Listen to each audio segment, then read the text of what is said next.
Can you make a video with advice for new young staff making it after testing the first time, preparing to so on, and get troops? If there was anything I was qualified to talk about, this will be it. This has been my life for the last 2-3 months. I made staff last year. Pinned on last year, May of 2020. I put on staff. Didn't get any troops until I came to Cannon, and it's been different. It has been bad. Has been good per se. It's just been different. It's been turbulent. I've had to adjust. I'm telling you, it's a weird dynamic to have grown adults that you have to kind of clean up after and remind and send reminders and emails, and you're responsible for their effort. And then when something goes wrong, it's your fault. But when something goes well, it's their fault. It's a weird dynamic between a supervisor and a troop because you have to trust each other like brother and sister, or parent and child. It's different. And there is an adjustment period. Trust me, I'm still in it. After 3 months, I'm still in the transition period of trying to learn how to be a supervisor. What are the limits? How do I enforce certain things? How do I make them try harder? How do I see their potential and help them reach that potential while reaching my own potential? Which is honestly the job of my supervisor. But if that doesn't happen, what if I'm tired that day? There's so many variables that you have to now relearn because you've been a follower up to this point, and now all of a sudden you have to follow and lead. It's different.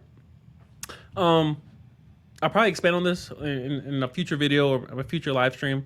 But yeah, you will have to ask a lot of questions. I'll definitely try to provide more content on here as far as my experiences so far. Progressive discipline is a big one. You can only say, stop doing that so many times. That only works so many times. You can only repeat yourself so many times before people see you as a joke. And it happens very quickly. Trust me, I'm a person who talks a lot. Been talking for an hour now. I talk a lot. I like to explain things. I like to teach. But at some point, you have to realize the stick is what you need. You kill a hostage, everyone listens. If you explain, Mr. Negotiator, I want my bus, please. And they say, we're not bringing you a bus. We're going to bring you some pizzas so we can talk about this. And you say, you'll notice that bus comes a lot quicker. That's basically what a supervisor is. The issue is, and it's something I can't remember who said, I think it was Sun Tzu or Confucius, one of them. They spoke to, you should not discipline a troop before they're loyal. If there was anything I taught you at all, to answer your question, there's one takeaway from this, do not discipline your airmen before they are loyal to you. How do you do that? How do you make someone loyal to you just met?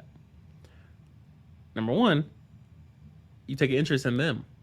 You learn them. You ask them questions. You discover who they are, who their family is, what their middle name is, what their last name is, what their first name is, when their birthday is, what is their favorite food, what do they drink when they're off work, what's their favorite music, what is the one thing they love talking about, what is their fear, what is their ambitions in the military, why are they in the military, where are they from, what state are they from.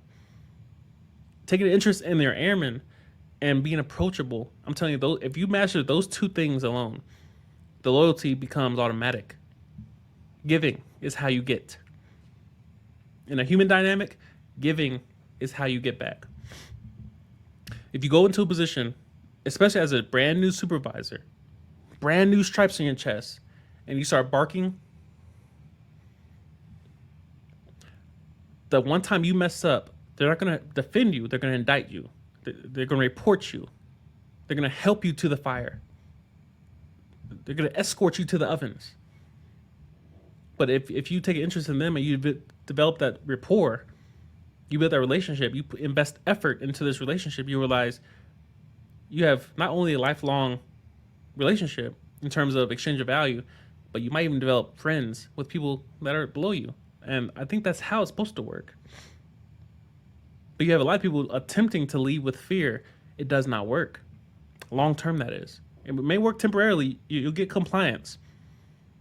You will get compliance in the short term, but long term, people will be waiting for you to slip up. And when you do, they will be there with the pitchforks. So yeah, best advice I can give you: do not discipline your airmen before they're loyal. Take an approach, and give effort to actually getting to know them, asking questions, questions, questions. Take them to lunch. Questions. My first feedback with my airmen was questions. Who are you? Where are you from? Why are you here? Tell them about yourself. I didn't go over no deep expectations. All right, so there's this term, this concept. I got documentation. I email. No, I asked them about who the human is inside the uniform. I'm not saying I'm a perfect supervisor, because trust me, I've had a turbulent 3 months. Turbulent. I'm not sure there's a right way of supervising, but I know how to interact with humans. Newly found ways of interacting with humans I've discovered as of late. So yeah, that's my best advice for now, is be approachable. Be approachable.